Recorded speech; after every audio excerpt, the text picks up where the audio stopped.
Hello, everyone. Welcome to our conclusion to the Back to the Future trilogy. We're reading Back to the Future Part 3 today. I'm Curtis. I am the host. I'll be, again, playing the role of Dr. Emmett Brown. We got Logan returning as Marty. We got Jessica returning as Lorraine, and she'll be doing a number of other roles. We got Anne as both Jennifer and Clara. We have Eric as Mad Dog Tannen. We have Marla back as our scene description, and we got Jared back as George McFly, because he'll also be playing a number of various characters. So this is going to be another short one tonight, folks. So let's not waste any time. Let's get right into it. Marla, take us away whenever you're ready. Exterior, Town Square, night. Marty comes running into Town Square at 10:04. Just in time to see the events he experienced in 1955 in the first movie. The pole-mounted DeLorean races towards the electrical line. Lightning strikes the clock tower. The Doc Brown of 1955 connects the cables. The DeLorean hook engages the line, sending 1.21 gigawatts of electricity into the flux capacitor, and the time vehicle vanishes into the future. Trails of fire are left behind. 55 Doc Brown gets up, sees what has happened, and runs down the street yelling euphorically.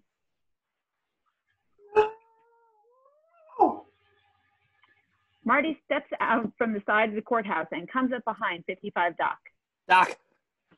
Doc turns and sees Marty and freaks out. Calm down, Doc. It's me. It's Marty. No, it can't be you. I just sent you back to the future. That's right. You did send me back to the future, but I'm back. I'm back from the future. Great Scott. Doc staggers back, stunned. He clutches his chest. His breath shortens. His eyes roll back and he faints. Doc? Doc! Doc! Marty bends down, attempting to revive the unconscious Doc as we crane back. Exterior, Doc Brown's house and garage, night. Wide establishing. The storm rages. Doc's Packard is parked outside. Inside Doc's study, night. Close on the fireplace. The sports almanac is thrown into the burning log fire. Marty pokes it with a poker, making sure that it gets enveloped in flames. Then Marty takes out the 1973 newspaper. As the flames consume the almanac, the headline, George McFly Murdered, becomes George McFly Honored. Local author receives book award. Marty also pulls out the matchbook from Biff's Paradise Hotel. The writing on it dissolves away and becomes Biff's Auto Detailing. That takes care of that. Doc is pacing and reading the letter aloud. The lightning bolt caused a gigawatt overload, which activated the flux capacitor, sending me back to 1885. Upon landing at the bottom of the car, destroying the drivetrain and flying circuits, making it possible to get the car up to 88 under its own power. Luckily, I realized that a locomotive could push it up to speed, and I devised a plan to do so. Push it with a steam locomotive. Brilliant. Absolutely brilliant. Unfortunately, the lightning has also short-circuited the enclosed destination time circuit microchip. Doc pulls out the partially blackened 1-inch square microchip from the envelope. Without it, I could not control my destination time. I was unable to repair it because audible replacement parts will not be invented until 1947, 1885. Amazing. I actually end up living in the Wild West. I'm sorry, Doc. It's my fault. You were there waiting. I could have run from Biff, but I let him get to me. And now you're stuck in the West. Stuck? No, Marty. This sounds like a wonderful way to spend my retirement years. Why, ever since I was a boy, I wanted to be a cowboy. I used to spend the summer at my uncle's ranch. Uncle Abraham taught me how to ride and shoot and rope. He used to say to my parents, young Emmett belongs in fresh air and wide open spaces, not in the schoolroom. So how'd you end up as a scientist? Well, when I was 11, I read a book by the most visionary author in the world, Jules Verne, 20,000 Leagues Under the Sea. I discovered science. That's when I decided that my future had to be Jules Verne novels on me, you know? I really should put his portrait up there with Tom, Ben, Isaac, and Albert. Keep reading, Doc. Therefore, I have buried a time machine in the abandoned Delgado mine, adjacent to Oak Park Cemetery, as shown on an enclosed map. Hopefully, it should remain undisturbed until you uncover it in 1955. Inside, you'll find repair instructions.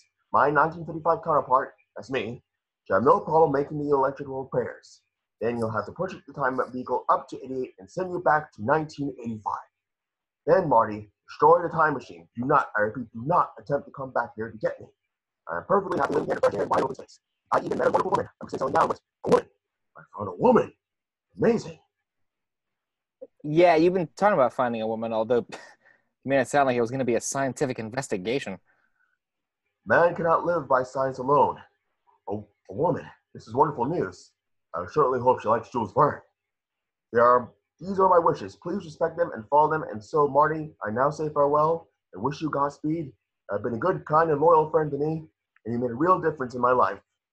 I always treasure our relationship and think on you with fond memories, warm feelings, and a special place in my heart. Your friend in time, Doc Emmett L. Brown, April 10th, 1885. Doc is all choked up. He wipes a tear from his eye. I never knew I could write up anything so touching. Marty chokes up, seeing that Doc is choked up. I know, Doc. It's beautiful. Doc's 1955 dog, Copernicus, whimpers as well. Oh, all right, Copernicus. Everything's going to be fine. Here's the map, Doc. Marty hands it to him, and Doc studies it. According to the time, Beagle's been sealed off in a side tunnel. We may have to blast. Close on the detonator in Doc's hand. Doc twists it. Exterior side of hill, day. An explosion blasts away part of the hill. The rock and debris knock down several adjacent tombstones. 1955, Doc and Marty are a safe distance away, are showered with dirt and debris. The storm is over. Doc's Packard is parked nearby. I think you woke the dead with that blast. There's a few tombstones, Marty. We'll seal them back up later. Behind the Polaroid, we need to put everything back the way we found it. Marty takes a Polaroid camera. Both also grab duffels full of tools and supplies, and they approach the hole they've blown into the hill. They walk right over a fallen tombstone, the same tombstone Einstein whimpered beside in 1985, Doc's tombstone. We hold on it as they continue. Here lies Emmett Brown, date of birth unknown, shot in the back by Buford Cannon, April 13th, 1885. Inside the mine tunnel, lit by lanterns, Marty and 55 Doc make their way along the mine shaft. I gotta hand it to myself. Hiding the time vehicle in a location like this, the temperature stays constant, very little humidity, a perfect preservation environment. Brilliant. Doc checks the map. According to this, it should be around here. They look around, but there's no evidence of anything. Doc, look. Marty holds his lantern near a beam. Carved into it are the initials ELB. My initial. It must be right through the wall. They remove rock and timber and push through the wall, revealing a hidden chamber. Inside the mine of the hidden chamber, 55 Doc and Marty push their way into the chamber. They hold up their lanterns. The DeLorean can be clearly seen. It's covered with animal skins. Marty and Doc exchange a satisfied smile and begin removing the animal hides. It's been in here for 67 years. Outstanding. They examine the car. Doc touches the tire. It cracks apart and crumbles. Hey, Doc, when you uncover something that hasn't been invented yet, is it still considered archaeology? No. Insanity. Exterior mine, hill, dusk. The Packard, with Doc at the wheel, pulls the DeLorean out of the mine via a tow cable. The DMC is dirty, and its tires are in shreds. Marty, meanwhile, is setting up toppled tombstones. He suddenly freezes in horror as he reads the one he's just set up, Doc's tombstone. Marty stares at it, and then looks over at Doc. Should he tell Doc or not? Come on, Marty, let's go. Marty stays there, contemplating the situation. He pulls out Doc's letter and checks the date. Insert of the letter. The letter is dated April 10th, 1885. The tombstone is dated April 13th, 1885. Marty shakes his head. 3 days. You get shot 3 days after you write that letter. Some future. Marty wipes a tear from his eye. What is it, Marty? Something wrong? No, Doc. I'll be right there. I just tie my shoe. Blocking his action from Doc's view, Marty raises the Polaroid camera and snaps a picture of the tombstone. Insert time displays. The destination time of October 27th, 1985 appears on the display. Exterior of the DeLorean, highway day. 55 Doc has entered the destination time into the DeLorean, which has been modified with 1955 white wall tires and a large 4-foot square board full of vacuum tubes, wires, capacitors, etc. mounted on the hood. It's sitting on the road near the Lyon Estates billboard with Doc's Packard directly behind it. Doc pushes his hand over the softly glowing tube. Well, the time circuits are all warmed up. I guess this is it. They embrace. Funny. I'll see you in the future, but since my future's in the past, you won't be seeing me. I know, Doc. Marty hugs Doc tighter as he tries to hold back his tears. It's going to be fine, Marty. Everything's going to be fine. Just don't forget to destroy the time machine when you get back to the future. Look, Doc, about the future. Your future, I mean. Marty, don't worry about my future. Living in the fresh air and wide open spaces, I'll probably live to the ripe old age of 90, maybe 100. And knowing I have a woman to share it with, why, my future couldn't be brighter. Doc heads to the Packard. Yeah. Marty, may your future be as bright.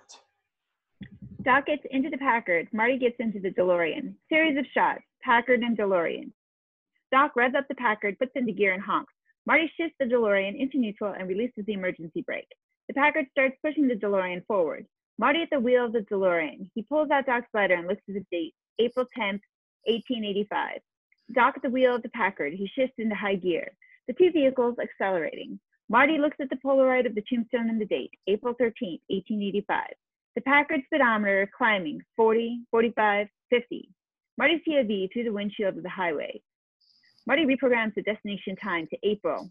The DeLorean speedometer climbing right in step, 55, 60, 65.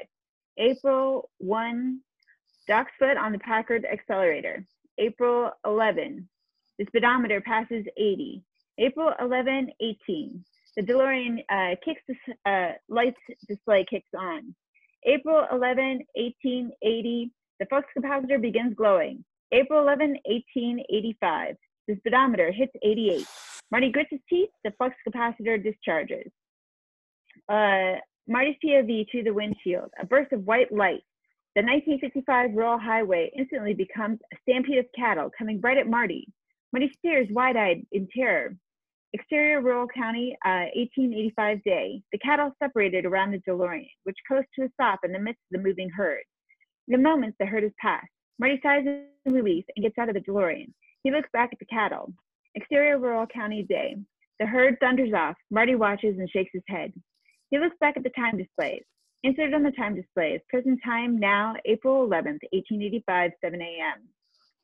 Exterior dirt road day. Marty walks along the road. Ahead, a hand-painted signpost with an arrow pointed in the same direction. Hill Valley, 2 miles. Marty continues onward. Exterior Hill Valley, 1885 day. Close on Nike shoes, running, then slowing to a stop. Widen. Marty has arrived in town. He looks around with amazement. Hill Valley, 1885 is a typical Western town, yet even now it bears a little resemblance to the town Marty is familiar with. The town is built around a grassy square where a flagpole flies with stars and stripes, 38 stars. The streets are, of course, dirt and mud. Where there's a sidewalk, it's wooden. The courthouse is just starting construction. There are marble pillars and some very rough framing. There's a saloon, roughly in the location where the cafe will be, a blacksmith, stables, a hotel, a general store, a barber shop, a Wells Fargo office, and a bank. The marshal's office, a sign on the door reads, "Closed, gone fishing." There is pedestrian traffic, carriage traffic, men and boys on horses, and a number of Chinese. Some of them give Marty looks. His clothes don't go unnoticed. Suddenly, a man runs through the street yelling,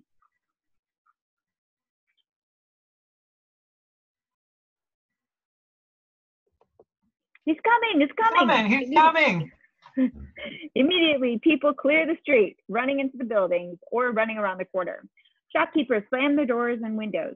Marty stands in the middle of the street, bewildered. Is all this panic because of him? Behind Marty, 4 horsemen, all rough-looking characters, come thundering down the street. They halt just a few feet behind Marty and draw pistols.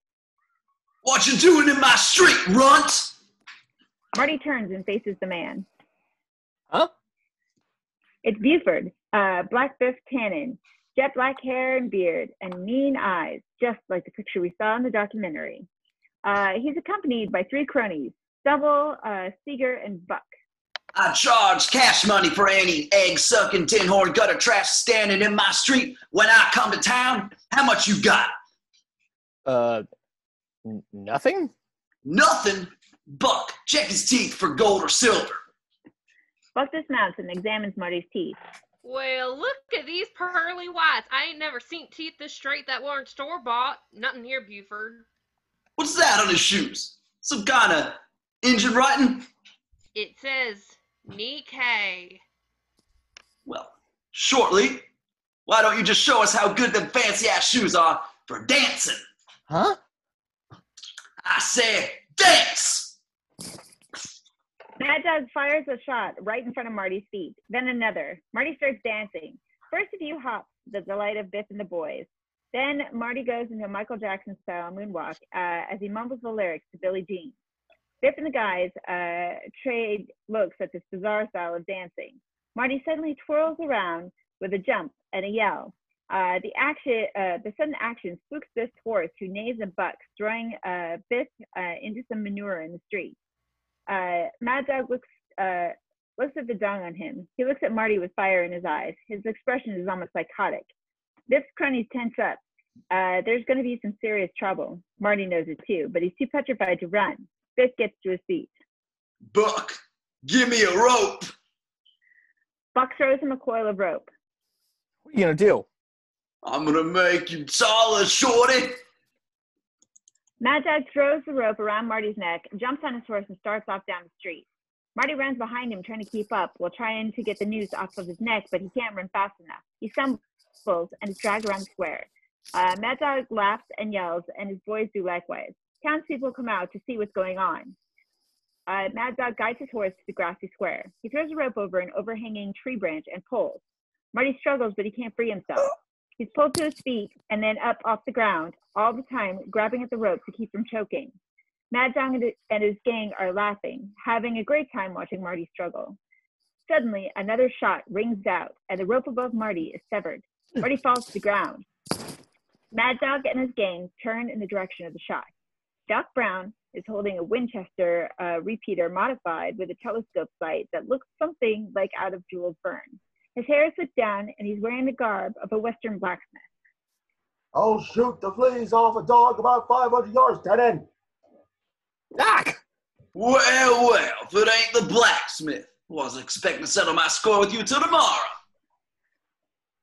The only thing we have to settle is that you leave him alone and get out of here. I don't see where you're in any position to be telling me anything, boys. Biff's guys all draw their guns on Doc. 3 guns against 1, and I haven't even drawn yet. The odds ain't exactly in your favor, blacksmith. You hear the sound of shotguns cocking.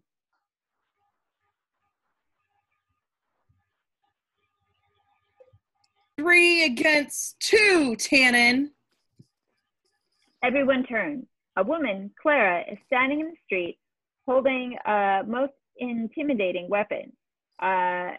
4 sawed-off shotgun barrels mounted in a fan-shaped arrangement in a yoke on a 4-trigger stock. Clara looks like a school teacher with a touch of quirkiness that makes her instantly likable. Of course, I've got 4 barrels loading with double-aught buck nails, broken glass, and shiny new dimes. That means if I can see it, I can hit it. Invented by Emmett Brown for home defense and security. He calls it the Terminator. Would you care for a demonstration? Biff considers his option and smiles and waves off his boys. They holster their guns. I'll be back day after tomorrow, blacksmith, to settle our score. That's Friday the 13th. Just because you're horses or shoes, no reason to shoot a blacksmith. Don't be telling me my business, Smithy. Like the Bible says, an eye for an eye, a tooth for a tooth. One day, blacksmith, for 1 thrown shoe. As for you, runt, you got a name? Marty notices Doc shaking his head no. Clint Eastwood. Well, Mr. Eastwood, I'll see you out on the street Friday the 13th, front of the saloon. You better be there. Yeah, right. When? High noon? Noon? I do my killing before breakfast. 8 o'clock. With that, Mad Dog and his gang ride off. Clara lowers the Terminator. Emmett, someday you've got to teach me how to load this thing. Marty gets up, relieved to see Doc. He rubs his neck. He's weak and a little pale. Marty, it's good to see you. Hey, Doc. You look a little pale. Are you all right? Sure, Doc. As Marty takes a step towards Doc, he passes out and hits the ground. Interior, blacksmith shop, night. Marty, unconscious on a bed, now opens his eyes and looks around. Doc's workshop, lit by fat lamps, contains tools, anvils, a forge, and workbenches. There are also various inventions that Doc has concocted to modernize his surroundings. Wooden gutters for indoor plumbing, a steam-operated toilet, and a pulley system to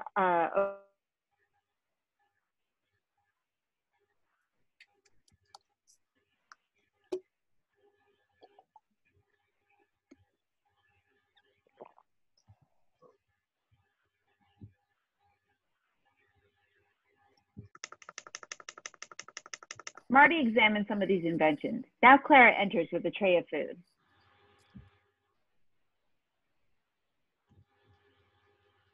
Hello, feeling better? Oh, yeah. She puts a tray on a table. Here, Clint, eat. It'll build your strength, and the salve I put on your neck should heal up that rope burn very quickly. Oh, my name's Clara Clayton. Hi, I'm pleased to meet you. Emmett told me you come from a strange, faraway place. From the way you're dressed, it must be San Francisco. Marty starts eating. Oh, yeah. So where is the Doc? The doc? Doc Brown. I mean, Emmett? He's actually a doctor? He's so modest. I knew he was more than just a blacksmith. Emmett, the doc, is delivering a wagon he repaired for Farmer Peabody. I expect him back presently. Imagine that, Dr. Emmett Brown.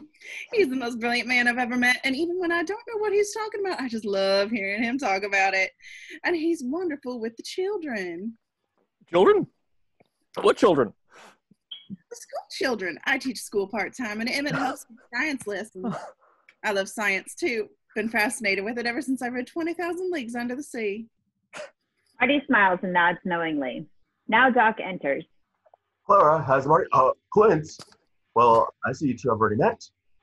Oh, yeah. Claire's made me feel right at home, Doc. Well, now that you're back, Emmett, I've got night school lessons to give. Clint, I hope to see you later. Emmett, I know I'll see you later. She gives Doc a kiss. Doc is slightly embarrassed. She leaves. She doesn't know I'm from the future or about the time machine or anything. So watch what you say. Oh, I figured. So what do you think of her? She's great, Doc. And she's a great cook. What is this stuff anyway? Rattlesnake. Marty spits it out. Actually, Clara may be moving back east. I really want her to stay. So I'm seriously considering popping the question. What do you think? Doc, I think you better hold off on that. Marty hands Doc the Polaroid photo. Great Scott! So Tannen's actually going to shoot me on Friday. This changes everything. Inside the DeLorean. Close on the shift lever as Marty's hand pushes it into neutral. Close on Marty behind the wheel. Ready, Doc? Wider on the dirt road, night, day for night. Doc sits on the DeLorean roof, jerks a set of reins, and a team of 4 horses pulls the DeLorean down the road while Marty steers from the inside. Inside Doc's blacksmith workshop, day. Doc has the DeLorean hoisted on a chain pulley rig. He's replacing the wheels with railroad handcar wheels. Amazing. The tube contraption is precisely as I envisioned it. And again, I built it, didn't I? Only had some of these parts when I crashed. I was actually trying to construct a steam-operated flux capacitor. Speaking of parts. Doc opens a cabinet and pulls out a crate full of various odds and ends from the Adventures in Time. A pink cover board. We better be sure to bring this back with us. And this... He pulls out the 1985 walkie-talkie. And this will need to communicate tomorrow. You have the other one? It's in the car, Doc. How's the train thing going to work? I'll show you. I constructed this model a few weeks ago, but I thought I could still get back. Marty follows Doc into a second room where Doc removes a canvas cover from a large table, revealing a homemade tabletop model. The combination of toys, wooden blocks, a wind-up toy train, and other odds and ends. Wow, you went to a lot of trouble. Well, you know how it is with model trains. Besides, the kids around here love it. Now, in order to get a steam locomotive up to 88, with a long stretch of track on a downhill grade, which still exists in 1985. That's here, Carson Spur, which goes off the main line at the switch track and out to Carson Raven. Will load a DeLorean onto the tracks here on Carson Spur. The train leaves station at 7:57 tomorrow morning. Well, I'm glad it's before 8. Indeed. So we'll borrow the train, uncouple the cars from the tender, throw the switch track, and then we'll butt the locomotive against the DeLorean. We'll get in the DeLorean while I run the steam engine, pushing the DeLorean along Carson Spur. I'll open up the throttle, putting her into a full high ball climb into the front of the locomotive. Jump onto the DeLorean and get in time to reach 88 miles per hour, at which time Mr. Fusion will kick on the flux capacitor, generating a traditional 1.29 gigawatts, which will send us back to 1985. Hey, Doc, what's that red X on the windmill? That's our false fail-safe point, a point of no return. Up there, we still have enough time to stop the locomotive before it plunges into the Raven. But once we pass that windmill, it's the future or bust. Into the ravine? You mean there's no bridge? They just started building it last month and won't be complete until next year. It still exists in 1985, safe and in use. So as long as we hit 88 miles per hour before we reach the edge of the ravine, we instantaneously arrive at the point in time when the bridge is completed. We'll have track under us and coast safely across the gorge, putting us right near the Hill Valley Airport. And what about the locomotive? Doc winds up the toy locomotive and sets it on the track. It pushes the wooden model DeLorean. As it reaches the edge, Doc picks up the DeLorean while the locomotive falls off, crashing to the floor. It'll be a spectacular wreck. Too bad we won't be around to see it. Exterior general store day. Marty, now dressed in Western clothes, comes out of the general store carrying some food items. Exterior street. Marty walks down the street, being careful to avoid stepping in the horse dung. As he passes the butcher shop, a chicken runs out, chased by a butcher with an axe. Then Marty notices the barber at the aid of the barber shop chiseling lettering on the tombstone. Here lies. It is the exact size and shape of Doc's tombstone. Marty pulls out the Polaroid from his pocket and compares the two. Identical. Marty gulps and steps over. Who died? Nobody yet. But tomorrow's the 13th, and on the 13th of every month, Black Biff kills somebody, whether he needs to or not. Yeah. Exterior blacksmith shop. Marty is about to enter the shop. He steps back from the door and goes around a window to peek in. Inside the blacksmith shop, Marty's POV day. Clara is there with Doc. And I've decided not to leave town tomorrow after all. I'm going to stay in Hill Valley. You are? I mean, you are. So I'd like to accept your invitation to go to the barn dance Saturday night. And I'd also like to cook you for Sunday dinner. Well, that's wonderful. You see, I decided you were right about staying in Hill Valley. This town does have a future. Children need me, and well, of course, you're here. She kisses him. Doc blushes. Exterior blacksmith shop. Marty sighs concerned. The sound of chiseling continues and Marty looks back down the street. Marty's POV of the barber still chiseling the tombstone. Exterior train track dusk. Doc and Marty offload the DeLorean from a wagon onto the train track. Rails run down from the wagon tailgate to the track. Doc and Marty give the DMC a push and it rolls down the rails right onto the track. Doc is in a funk. Marty looks at him with knowing concern. Doc, you know you can't stay. You don't belong in this time. You're supposed to get shot tomorrow, remember? Since I know I'm supposed to get shot, I can prevent it. All I have to do is get out of town for a day or two and lay low. By the time the 14th rolls around, definitely be out of danger, and I can. Long pause. See Clara again? She's a very special woman, Marty. The type I've been looking for all my life. And I found her. I want to spend my future with her. Marty shows Doc the Polaroid. Doc, this is your future if you stay here. Not necessarily, Marty. The future isn't written. It can be changed. You know that. Anyone can make their future whatever they want it to be. Look, Doc, maybe. Look, I don't know if it's right, but maybe we can take her with us. The future? Marty nods. Doc thinks about it and then shakes his head. I'm a scientist, Marty. I must be scientific about this. I caution you about disrupting the continuum for your own personal benefit. Therefore, I must do no less. We shall proceed as planned. As soon, we return to 1985. I'm going to destroy this infernal machine. Traveling through time has become much too painful. Exterior wooded area, DeLorean camp, night. Doc sits near the campfire, poking at it with a stick. Marty's in his bedroll, bundled up, ready for sleep. In the background, the DeLorean is on the train track. Come on, Doc. Get some shut-eye. Gotta go back and say goodbye to her. What are you gonna say? I gotta go back to the future? If you tell her the truth, she'll think you're lying. And if you lie to her, well, it's just not right to lie to her. There's no way you can make her understand this thing. She'll understand, Marty. I know she will. No, she won't, Doc. Hell, I'm in it with you, and I barely understand it myself. You're better off doing nothing. You'll just disappear. She can draw her own conclusions. Believe me, it'll be less painful that way. Doc just sighs and stares at the fire. Exterior night sky, a clear, beautiful star-filled sky. We tilt down to the campsite where the fire is burned out. Marty is sleeping, and we pan over to Doc's bedroll, empty. Exterior schoolhouse, night. Doc is talking to Clara in the doorway of the schoolhouse by the light of a single fat lamp. She's wearing a robe. We can see a back room off the clasp of the bed. Clara is shocked at what Doc has said. Goodbye. But Emmett, I don't understand. I thought that you and I know, Clara. I feel the same way about you. Really, I do. I wish you didn't have to be this way. The fact is, I don't belong here.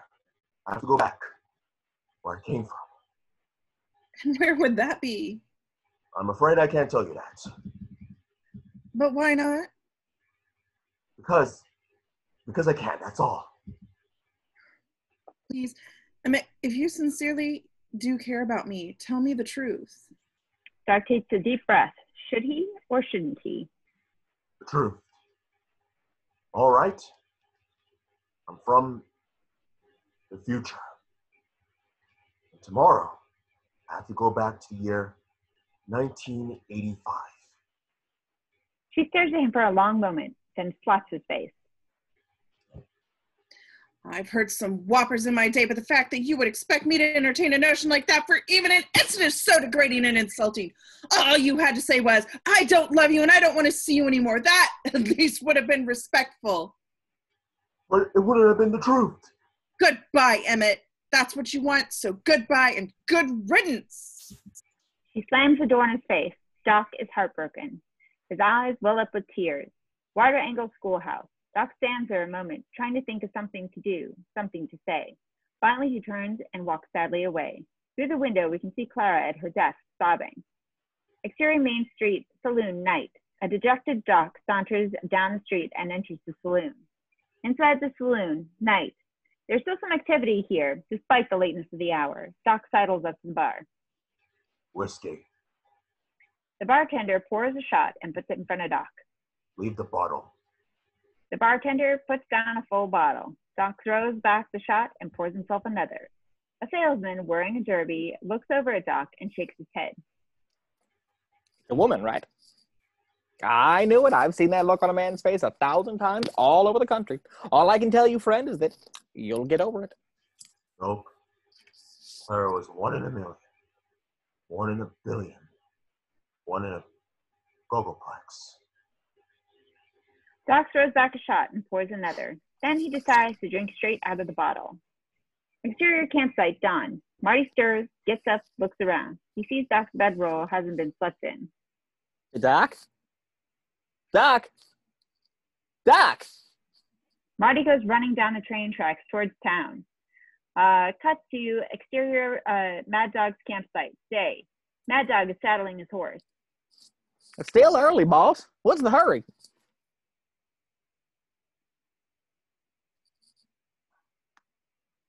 I'm hungry. Exterior blacksmith shop. Day. Marty runs into the shop. Doc! Yo, Doc! Marty runs out again and down the street. Inside the saloon, day. Doc is asleep in a drunken stupor, head on the table, empty bottle beside him. Now Marty runs in. Doc, what the hell are you doing? We gotta get out of here. Marty tries to revive him, but Doc is out of it. Marty looks at the clock, 7:40. Coffee, black. Mad Dog and company are riding towards town. Exterior train station day. Clara walks up to the Hill Valley train station carrying a suitcase. She walks up to the ticket window. I'd like to buy a ticket on the next train, please. I believe it's the 7:57 to Sacramento. Hopefully we'll be arriving in 9 minutes. Clara looks at the clock behind him. It's 7:42. Inside the saloon, day. Marty props up Doc and puts a cup of coffee, black coffee, to his lips. Doc sips and makes a face. Son, if you want him to sober up fast, you're going to need something a little stronger than coffee. What do you suggest? A bottle of Tabasco sauce. The Tabasco is on the bar. Next to it is a jar of jalapeno juice, a bottle of mustard seed, some cayenne pepper, part of an onion, and vinegar. The bartender is mixing the ingredients in a glass. In about 10 minutes, he'll be as sober as a priest on Sunday. Marty checks the clock, 7:44. 10 minutes? Why do we have to cut these things so damn close? The bartender hands the concoction to Marty along with a clothespin. Put the clothespin over his nose. When he opens his mouth, pull it down his gullet. Then stand back. Exterior saloon. We hold for a moment. Then we hear a blood-curdling scream from inside. Doc charges out of there, his face bright red. He runs over to the horse trough and sticks his head in. He stands, takes a breath, and then keels over. Marty and the bartender come out of the saloon and run over to Doc. What was that? That was just the reflex reaction. It'll take a few more minutes for the stuff to clear up his head. They start dragging him back to the saloon. Mad Dog and his men ride past the sign, Hill Valley city limits. Inside the saloon, Marty and the bartender drop Doc in a chair. There are a number of people in here. You're doing a lot of business for this early in the morning. Always do right before a shooting. Marty looks at the clock, 7:46. Come on, Doc, get sober. Exterior train station. Clara watches the train approaching the station. Exterior street and saloon. Mad Dog and his men dismount. Buck ties up the horses while Mad Dog walks to the front of the saloon. All right, Eastwood. It's Friday, and I'm calling you out. Inner coat with inside the saloon. Everyone becomes quiet. All heads turn to look at Marty. Marty looks at the clock, 7:51. Shit, he's early. It's not 8 o'clock yet. It is by my watch. Now let's settle this thing once and for all. Or ain't you got the gumption? Marty gulps. Hey, listen. Truth is, I'm not a very good shot. So I forfeit. Forfeit? What's that mean? Means you win without a fight. Without shooting? You can't do that. Tell you what, dude. I'm only leaving you one bullet in my gun. That means I only get one try to put it through your heart, and you can have 6. Biff unloads 5 bullets and throws them through the saloon doors. They land at the floor near Marty's feet. Marty becomes aware that everyone is looking at him. He tries to ignore them. You know what I think? I think you ain't nothing but a gutless, yellow turd. And I'm giving you to the count of 10 to come out here and prove that I'm wrong. 1, 2, 3. Inside the saloon, Marty is getting very concerned. Doc is still in the stupor. Marty slaps his face, trying to revive him. Come on, Doc, sober up, please.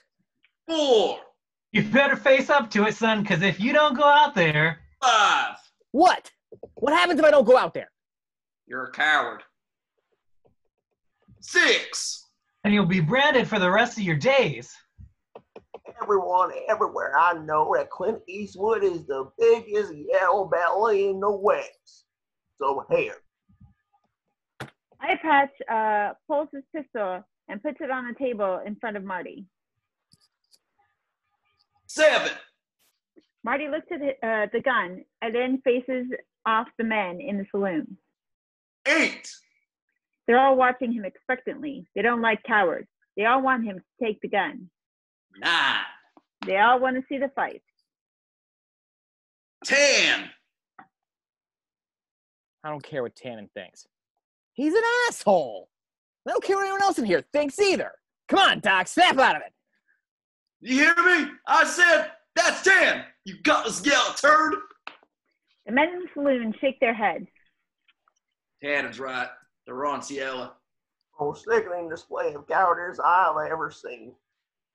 Now an Irishman who's been in the background speaks up for the first time. Easy now. I'd say there's a difference between being yellow and being stupid. Only a stupid man will go out there and get himself shot for no good reason. No, sir, I'd say the young fella's got a good noggin full of horse sense. Sir, I'm proud to make your acquaintance. McFly's the name. Seamus McFly. Marty is amazed to meet his ancestor who bears a striking resemblance to George or Marty. Seamus McFly. Right. From Ireland. I've heard of you. You started the whole family. Begging your pardon, sir, but I'm not yet married. An attractive bar girl who looks quite a bit like Lorraine is giving Seamus a flirtatious smile. You will be. Listen, Seamus, buddy, is there a way out of here? Aye. There's a way through the back. There is. Right through there. Now Doc suddenly sits up, wide-eyed and sober. Doc, you all right? Doc looks around, gets his bearings, and nods. I think so. Ooh, what a headache. I confess the one thing I really miss here is Tondo. Come on, we gotta go out the back. Marty helps Doc up and they move towards the back. Marty looks back at Seamus. Thanks a lot. Sure, and you're welcome. Marty and Doc break for it, out the back door, and run into the street. Doc stumbles into some trash containers, knocking them over, making a lot of noise. Buck reacts and comes around the corner and spots them. Hi! Buck fires. Marty dives into the general store across the street. Inside the general store, Marty rams into a cast iron potbelly stove, and the stove door falls off. Marty catches his breath and realizes that Doc's not with him. Listen up, Eastwood. I aim to shoot somebody today. I'd prefer it to be you. But if you're just too damn yellow, then it'll have to be your blacksmith friend. Marty looks out the window. Outside, Buck and Seeger are holding Doc, and Mad Dog is holding the gun on him. Marty, forget about me and save yourself. Marty pulls out the Polaroid and shudders. He thinks. You got 1 minute to decide. We hear the train whistle in the distance, and we cut to exterior train station, close on a conductor. All aboard! Wider, the train lurches forward and slowly pulls out of Hill Valley Station.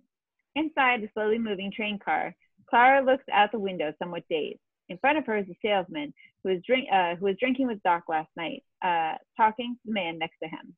But this poor fella had the worst case of broken heart I had ever seen. I don't know how he'll get through the rest of his life, knowing how much he'd hurt her.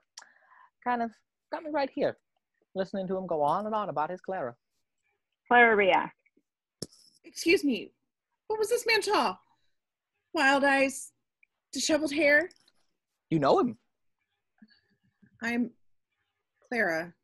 Well, Clara, if you have any feelings toward him whatsoever, you go find him. I've never seen a man more torn up or in love than he was, and a love like that doesn't happen too often. Look, whatever happened between you two, I'd give him a second chance.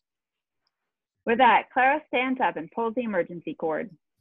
Emmett! Exterior of the train. The brakes lock up and the train screams to a stop.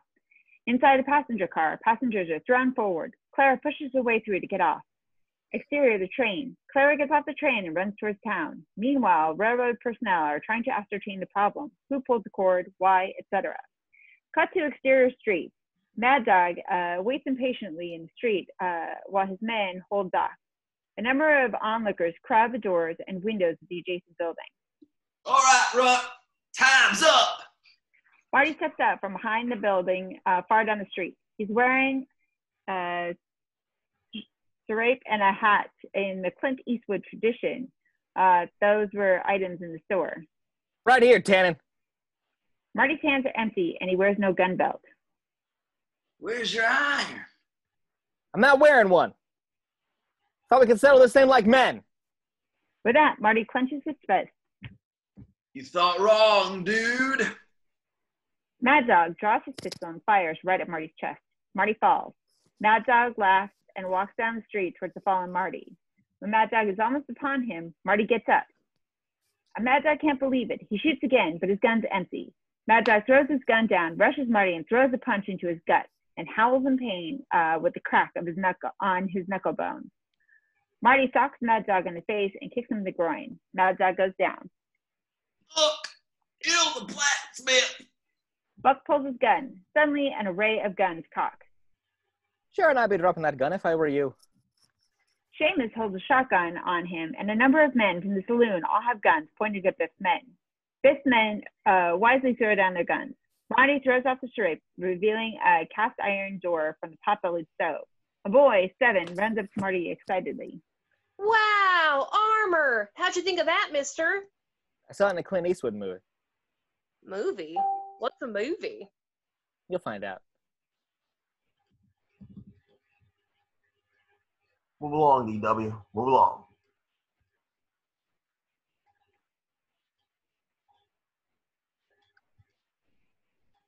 Oh, look, Griffin boy can't hold him down. You okay, Doc? Fine. Marty takes out the Polaroid.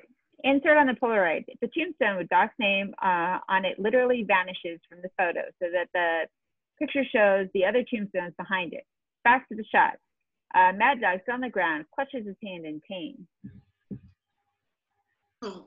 It's broke! My gun hand's broke!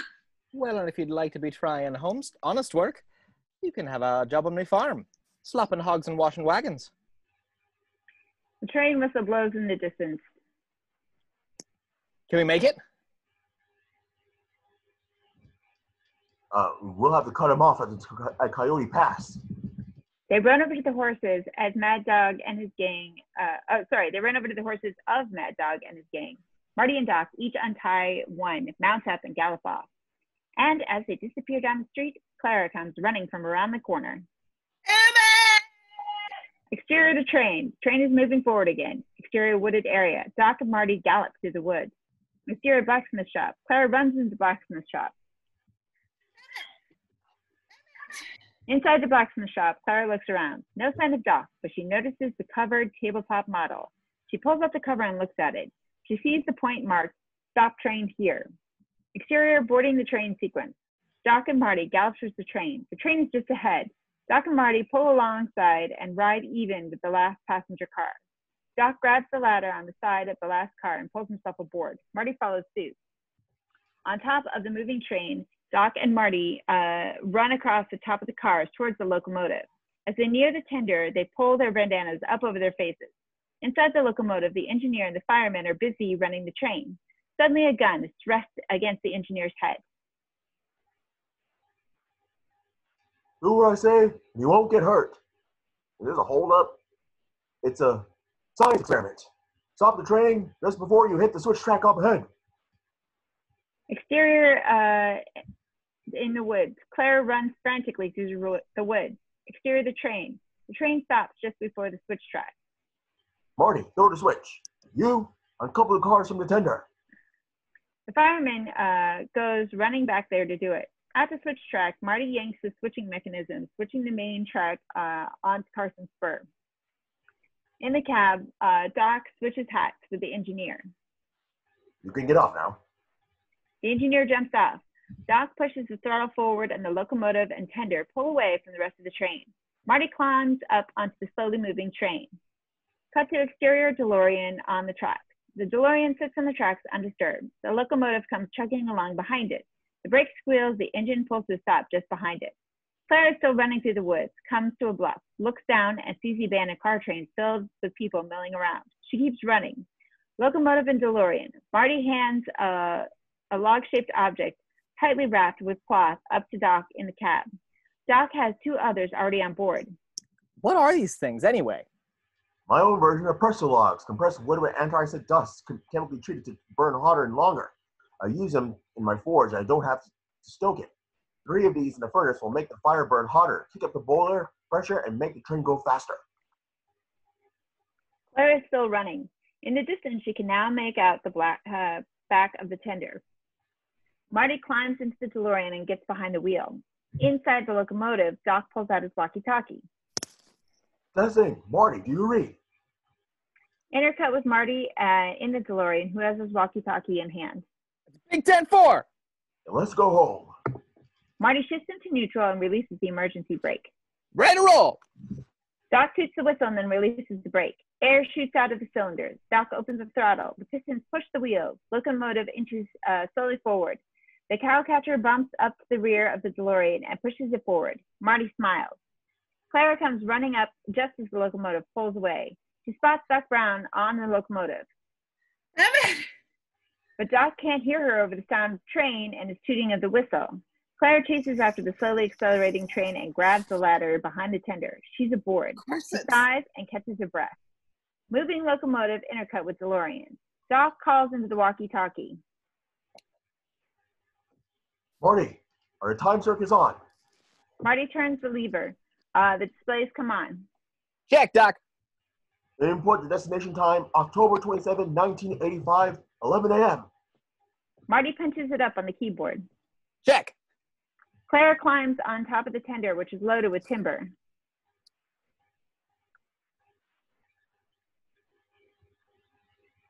Emmett! But Doc can't hear her over the chugging of the locomotive. Clara walks across the wood towards the locomotive, but loses her balance. She falls into the woodpile. The DeLorean speedometer gauge is at 25. We're running steady at 25 miles an hour, Doc. All right, I'm throwing in the presto logs. Once we get going, we'll really get going. Doc throws the wrapped logs into the furnace. I'm coming aboard. Inside the DeLorean, Marty reaches over and opens the passenger side gull-wing door. Doc climbs out of the cab and alongside the side of the engine. Clara has regained her balance and is again climbing across the wood in the tender towards the locomotive. In the furnace, the cloth around the presto logs burns away, and the logs themselves began to burn with a greenish flame. Green smoke comes out of the smokestack. Doc sees it and smiles. The locomotive pressure gauge suddenly increases, and the locomotive accelerates. The DeLorean digital speedometer shows 36, 37, 38. Doc is about halfway in front of the engine. The walkway creaks and gives. The metal is brittle. Clara makes it across the wood and climbs down onto the locomotive cab. Emmett! Doc can't hear her. He sticks his head out of the cab and waves at, she sticks her head out of the cab and waves at Doc. But Doc is looking towards the front of the train. Doc screams and waves wildly, but she can't get his attention. Doc is just about to get to the cowcatcher. The speedometer passes 45. Clara blows the whistle. Doc hears the whistle and suddenly realizes that someone must be blowing it. He looks back and sees Clara. He's totally astonished.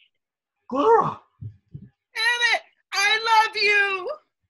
Marty looks back and sees Doc looking back. He calls into the walkie-talkie. Doc, what's happening? The speedometer approaches 55. It's Clara! She's on the train! That's impossible! She's here in the cab. I've got to go back for her. Doc starts to move back. What are you gonna do? Hope that there's enough time to stop the train and get her off before we hit the bridge. But Marty sees the windmill up ahead, the fail-safe point. Doc, the windmill. And we're going 60. You'll never make it. Doc looks and sees the windmill ahead and watches as they speed past it. And we'll have to take her with us. Keep calling up the speed. Clara, He pockets climb out. the walkie-talkie and yells. Clara, climb out here to me. I don't know if I can. You can do it. Just don't look down. Clara gulps and climbs out. 65 miles an hour, Doc. Good. You're doing fine. Nice and steady. Clara scoots along. Keep coming. The ground is racing underneath. A fall means certain death. 70. Clara's foot reaches the brittle section. The platform cracks and breaks. She loses her balance and screams. She falls, but her legs get caught in a metal brace, leaving her hanging upside down with her head inches away from the huge pounding piston wheels. Doc is horrified. Help! 75. She struggles to pull herself back up, but she can't. Emmett, help! Ahead, the ravine can be seen. Doc looks back and forth, trying to decide what to do. 80. Clara's leg is slipping out of the brace. I'm slipping. Doc, here, catch. Marty opens the gull-wing door and throws Doc the pink hoverboard. Doc catches it. The speedometer reads 84, 85. Through the windshield and the unfinished bridge can be seen. Close on Clara, hanging off the locomotive, terrified as she slips closer to the pounding pistons. Suddenly Doc appears and pulls her off of there. Wider. Doc is on the hoverboard with an amazed Claire in his arms. He hovers clear of the train. The speedometer hits 88. Much wider. Doc on the hoverboard with Claire in his arms watches as the speeding locomotive pushes the DeLorean towards the edge of the ravine, and fire appears around the DeLorean wheels, and the coils glow blue, and the flux capacitor discharges, and the DeLorean is blasted back to the future. And then the locomotive goes over the edge of the unfinished bridge into the ravine. It is a spectacular train wreck, capped with a tremendous boiler explosion. Doc holds Claire tightly. They kiss, and then they hoverboard off into the western sky. Exterior 1985, Carson Ravine Bridge Day. The bridge is as it is in 1985, completed, spanning the ravine. 3 sonic booms and the white flashes, and the DeLorean reappears on the bridge, speeding along. The DeLorean coasts safely across the bridge to the other side of the ravine, decelerating. Exterior railroad tracks at the airport. The slowing DeLorean coasts along the tracks near the small local airport towards a highway intersection. The crossing gates clang, they're almost down. Tracking with the DeLorean, Marty coasts across the highway intersection, smiling, thinking that the crossing gates are down for him. Then we hear the sound of a diesel horn. Marty looks ahead in horror. His POV through the windshield of a diesel engine bearing down on him. Exterior train tracks. The head-on collision is unavoidable. The DeLorean slows, the gull-wing door is thrown open, and Marty rolls out of the DeLorean just as the diesel engine smashes into the DeLorean, totally destroying it, sending wreckage everywhere. The diesel keeps on going. Marty catches his breath and looks around. Twisted metal debris and pieces of the DeLorean are strewn all over. There are small piles of burning heat. God, no. No. Marty drops to his knees, weeping. Well, Doc, it's destroyed. Just like you wanted. Exterior Lionsgate, 1985, day. A very depressed Marty McFly walks through the familiar Lions Gates and down the street towards his house. Up ahead, Biff's auto detailing truck can be seen parked. Biff is waxing somebody's car. What are you doing here, butthead? Oh, hi, Marty. How's everything? Fine. Go Cowboy, hey? Yeah. Exterior McFly's home, 1985, day. Marty walks up his driveway. The garage is open, and his black Toyota truck is there. But even the sight of his truck does nothing to lift his spirits. As Marty approaches the front door, George and Lorraine pull into the driveway in their BMW. They get out of the car. Marty, what on earth are you wearing? Oh, it's a long story. Where have you been? I thought you and Jennifer were up at the lake. Jennifer. Oh my God, Jennifer! Exterior Jennifer's house, day. Marty pulls up in his truck, gets out, and runs over to the hammock. There are now no security bars in the window. He hesitates and then peeks into it. Jennifer is just as he left her. Marty sighs in relief. Thank God. Jennifer. She moans but does not revive. He tries again. No go. Finally, he kisses her full on the mouth. She awakens with a start, scared, then just confused. Marty. Inside Marty's moving truck. Marty drives. Jennifer is beside him. How are you? Are you all right? I think so. Wow. I guess it was a dream, but it was so real. About the future. About us and our kids. Our kids were a mess, and you got fired. It was terrible. Well, everything's fine now. Sort of. Marty stops at a traffic light. Now a hot red Camaro pulls up alongside. Hey, the big M. How's it hanging, McFly? Nice truck. Let's see what she can do. The driver is Needles, 17, Marty's future co-worker. He races his engine. No thanks, Needles. Marty pulls forward a few feet. Come on, McFly. What's the matter? Chicken? Marty tenses, then backs up even with Needles. Marty glares at him. Jennifer reacts with concern. Needles makes clucking noises. Nobody calls me chicken, Needles. Marty races his engine. Needles races his engine. Marty, don't. Marty puts his hand on his stick shift. Marty looks at the stoplight. Red. The intersection light goes from green to yellow. Needles is ready. Marty has his clutch down, ready to pop it. The two vehicles are like animals, ready to charge. The light turns green. The Camaro roars off like a bat out of hell. Marty's truck just stays there.